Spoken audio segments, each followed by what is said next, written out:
Ce soir, un 6 minutes spécial sur la tempête qui a sévi ce week-end.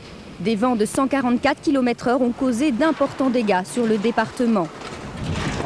Des vitres brisées par les rafales, des toitures envolées, des arbres déracinés. L'aéroport de Nancy n'a pas été épargné, de nombreux avions sont endommagés. Le trafic est interrompu depuis hier et ne devrait pas reprendre avant demain. L'image d'une région meurtrie. Aujourd'hui, la Meurthe-et-Moselle porte les séquelles du passage de la tempête. Ici, c'est le lycée Varocco à Tomblaine. La toiture de l'établissement s'est littéralement envolée.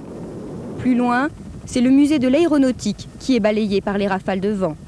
Des images impressionnantes qui montrent bien l'ampleur de la catastrophe.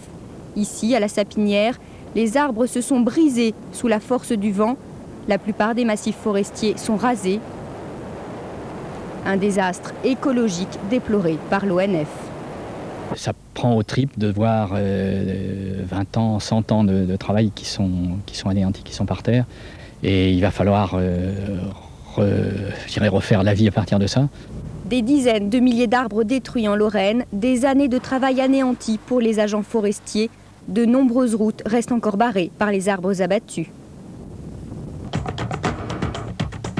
Ça fait un drôle d'effet, ça m'a fait l'impression que c'était une explosion. Et puis bon, je me suis vite approchée de la fenêtre, j'ai vu un nuage de laine de verre. J'ai vite crié à mon fils, j'ai dit à mon fils, ça y est, c'est la toiture, et clac! Les habitants de cet immeuble sous le choc. Ce matin, ce quartier de Saint-Max pense ses plaies. Il faut parer au plus pressé, reloger les locataires du dernier étage, dont le toit du bâtiment est endommagé. Le plus pressé, c'était déjà de sortir les gens où c'est qu'il y avait des risques. Et puis maintenant de bâcher pour pas que la pluie abîme le reste. Il faut enlever tout ce qui est cassé, il faut remplacer, il faut refaire les cheminées, il faut bâcher tout ce qui est les tuiles, les toits. Voilà, tout le monde doit s'y mettre, c'est comme ça que ça va se passer.